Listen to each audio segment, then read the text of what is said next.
Well, I think history is highly important because, first of all, we reside in history, okay, whether we are aware of that fact or not. Anybody can get a book and read. The facts just saying this happened in 1895, this happened in 19... People say, okay, and so what? That's like a Jeopardy question. I want you to be many historians, at least through my class in the semester, the how, the why. Yes, you know the what's and whens, but let's incorporate why and how this came about.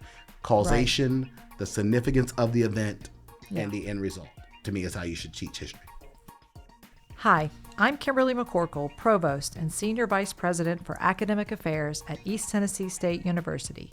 From the moment I arrived on this campus, I have been inspired by our faculty, their passion for what they do, their belief in the power of higher education, and the way they are transforming the lives of their students. This podcast is dedicated to them, our incredible faculty at ETSU. Hear their stories as they tell us why I teach. In this episode, we will talk with Dr. Elwood Watson, Professor of History, Black American Studies, and Gender Studies at ETSU.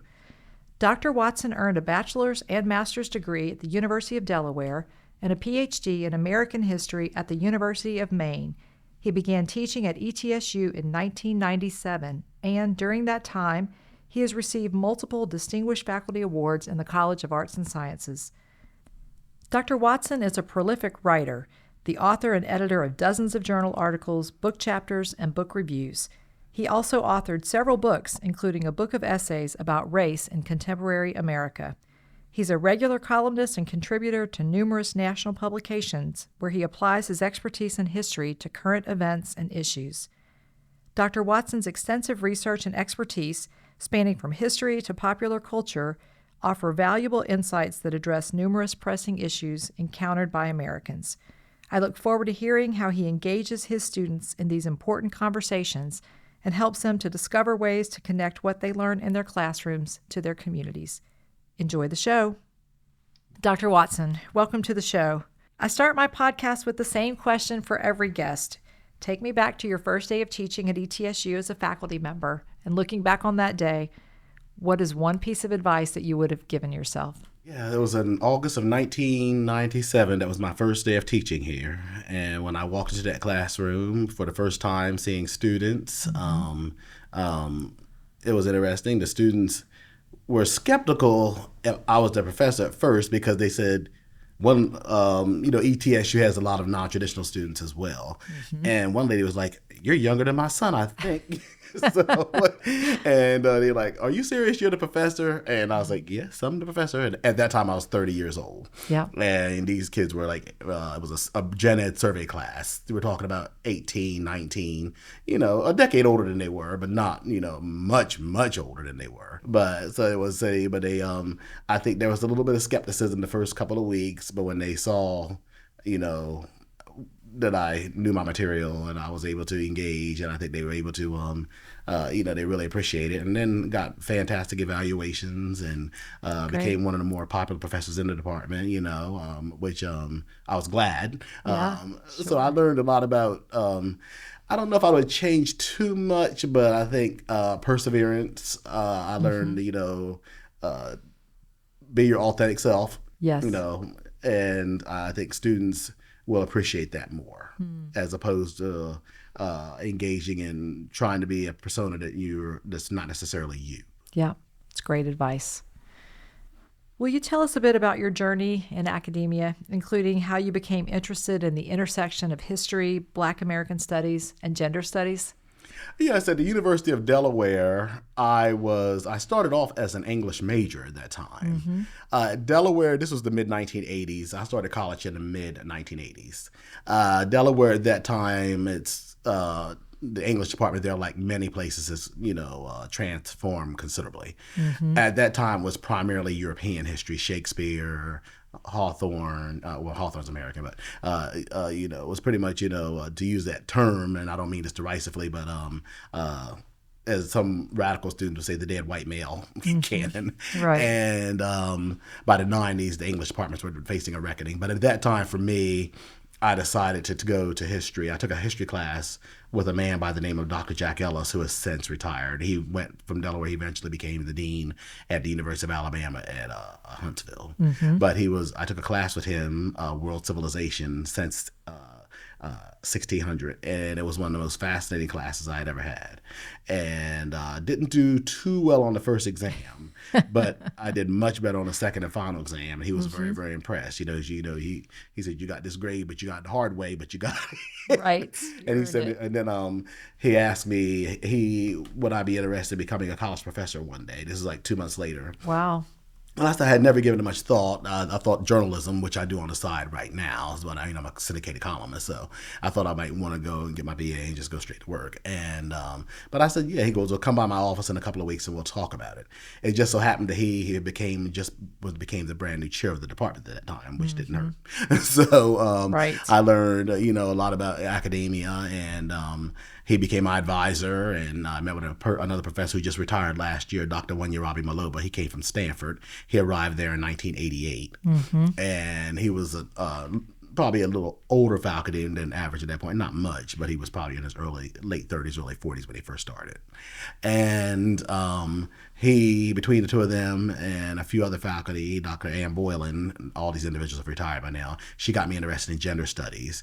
And with that combination, she introduced me to people like Bell Hooks and Audre Lorde and Patricia Williams. Yeah. And I took a class with her, which was American Women since 1945. And that's a class I actually teach here. Is that right? At East Tennessee State University. And those factors alone, individuals at Delaware, really got me started off into looking into gender studies, pop culture, race, and I was able to combine those factors as well. And it was intersectionality. To quote Paula Giddens, she's coined the term the intersection of race and gender. So there was a combination of factors that got me interested in my passion for the humanities, my passion for academia in general, and I think I was able to propel that into my work. As my books and things are very multidisciplinary. Right. Even though I'm a historian by training, my work is multidisciplinary, and I incorporate a lot of dynamics into different fields into my work, because I think that's what a liberal arts education is supposed to be about. Right. Well, so to follow on that, your expertise covers a wide range of topics. Do you have a favorite lecture or class that you teach? Actually, I like all my classes. I think that I've been doing a lot more contemporary classes. This semester, for example, I'm teaching American history through film. That's a class I teach sporadically. And this semester, we're focused on the 1970s. I look at that from a historical perspective. I've focused on films of the Cold War in the past. I focused on films of the 50s. Each time I do it, we focus on a decade. Right. And also, obviously, there's readings to supplement those films, but that's one of the classes I'm beginning. I like that quite a bit. My current issues in American history, which I'm teaching this fall, there's such a popularity for that, and I get my classes because of the interdisciplinary nature. I'm able to, a lot of non-majors take my class as well as majors. I'm sure. As well. Right. Tell us, in what ways do you see historical perspectives influencing contemporary issues, and how do you help your students make those connections? Yeah, absolutely. History, I always tell students, and I've told people at conferences, is the mother of all disciplines. And I had a person tell me one time, what about philosophy? I said, there's a history to it. But I think history, in many ways, and that is how I mean that is certainly respectfully. I respect all disciplines in academia. Yeah. But I think, every discipline has a history. And you can certainly look at that, whether it's literature, whether it's psychology, whether it's sociology, whether it's, finance, and medicine, those dynamics and stuff as well. One of my colleagues actually does a course on the history of medicine as well. So I think what I do is I try to compare, what is going on today, and sometimes when I teach gen ed class here and there, I tell my students, for example, we're talking about high wages, we're talking about wealth gaps in this country during the Gilded Age and stuff as well. I said, is there any similarities to what's going on today? And several students will raise their hand, yes, yeah. And I says, one could argue we're in the second Gilded Age, right? Widening tafters, widening gaps, the wealthier seem to be getting more wealthier, working class people seem to be struggling more if the news we watch and listen to. So I'm saying there's a good example and there are a lot of historians who say themselves that we are in a second Gilded Age. Right. So when you think about it, yes, I said, well, Mark Twain said it best. History doesn't exactly repeat itself, but it does rhyme. Right. That to answer your question, yes, I always say, look, these are not new issues. Right. They may have different focuses and different things, but the more things change, that old saying, the more they stay the same. Right. Tell us a bit about your most recent book.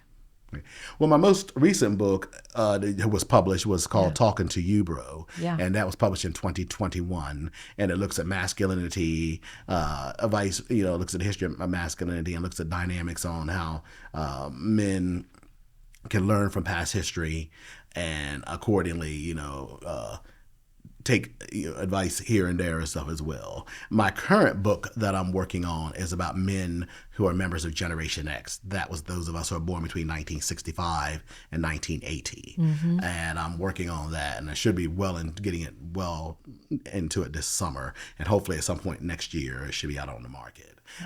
So I haven't got a title for that yet. So I'm looking for a major publisher with that one as well. So what are the initial themes from that book? I interviewed about 40 men from different backgrounds. Some were very religious. So that's probably going to be a chapter. I might call that Judeo-Christian brothers. A couple were Jewish, a couple were Christian. A couple of them were, a number of men of color. So we probably, that could be a chapter in different ways. A few who are members of the LGBT community. So that could probably be a chapter. Mm-hmm. Also interviewed a couple of men who were born between 1981 and 1983. That chapter will probably be men on the cusp. They've not exactly Gen X, but they're not. They're so early that they can be, considered. There might be a lot of Generation X, behaviors and sentiment there as well. So that'll be a chapter. As you know, ETSU just introduced the Compass Core curriculum, which is our redesigned general education curriculum.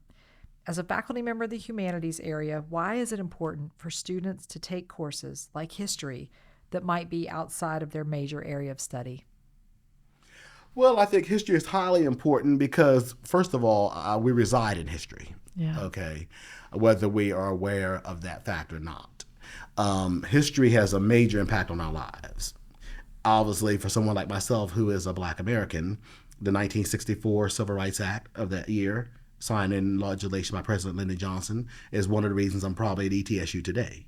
Mm-hmm. Doesn't mean I would not have necessarily have been a college professor, but it would have been much more at a historically Black college university, at HBCU, maybe a Howard, a Morehouse, a Spelman as well. The Voting Rights Act for Blacks who particularly lived in the South. If you were prior to that time, that was an apartheid system like the old South Africa. You paid taxes, you worked for a living, but you had to go to war if you were male, but you still were not able to vote. So those type of things have had profound impacts on America.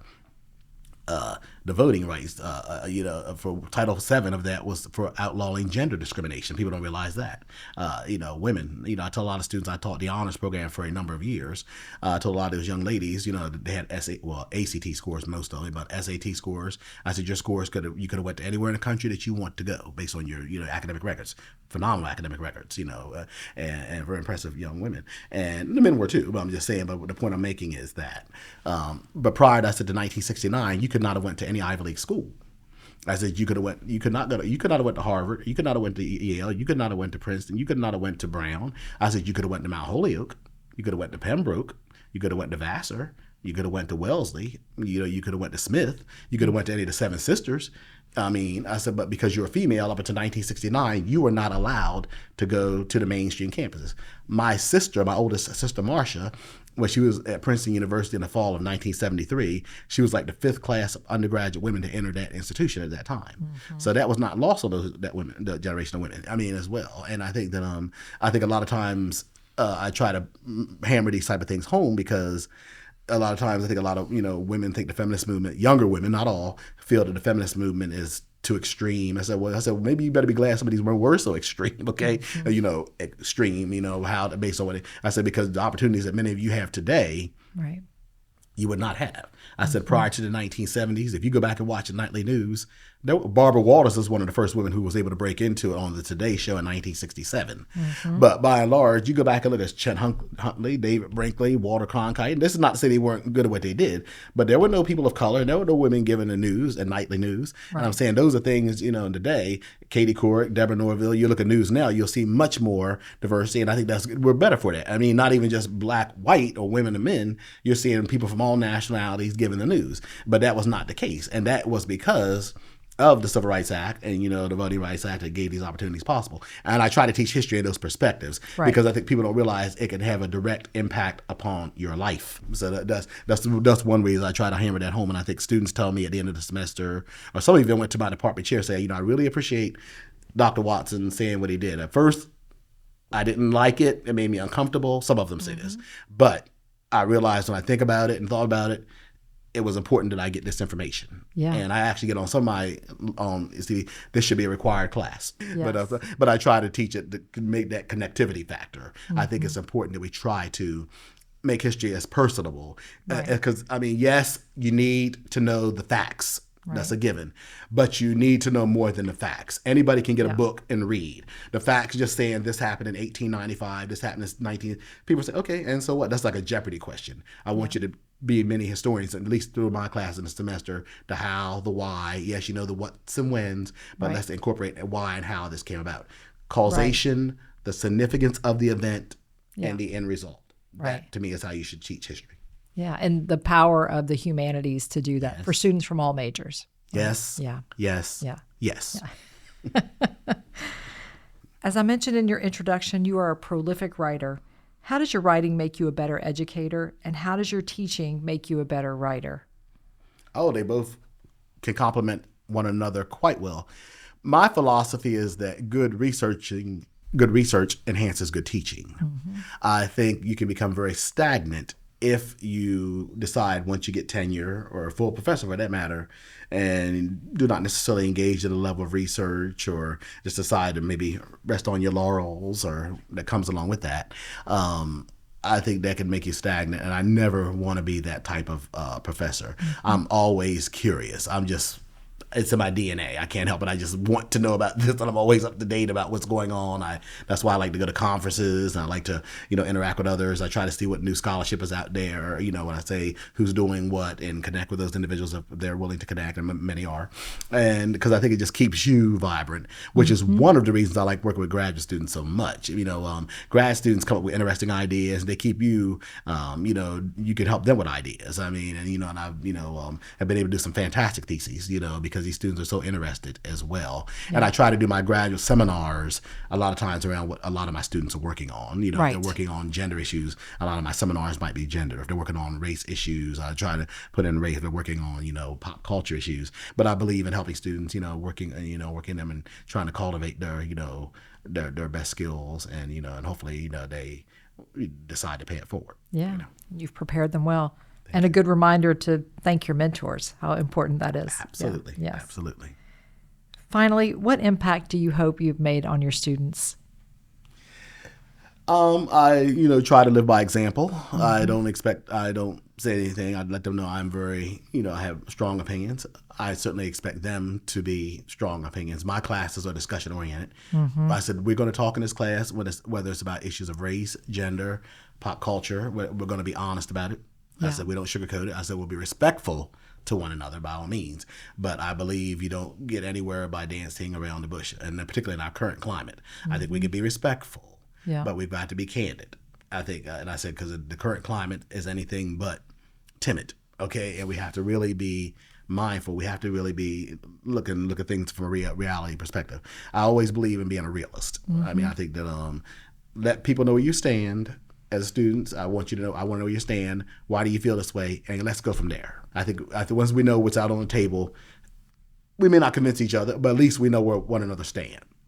And I think it's a lot better than just trying to dance around the bush, or, maybe you'll come to my opinion and maybe I'll come to you. We dance around those kind of things. I'm not sure that gets anything done.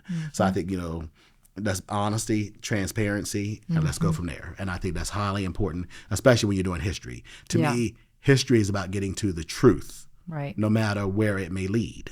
Okay, a lot of history, I've had students in the past years ago, don't you think we do better if we don't talk about the negative things in history? I said, look, I would love to say everything in history was blue skies and apple pie, but it was not, okay? Especially if you're looking at Southern history, you're looking at the history of race and gender and immigration, labor.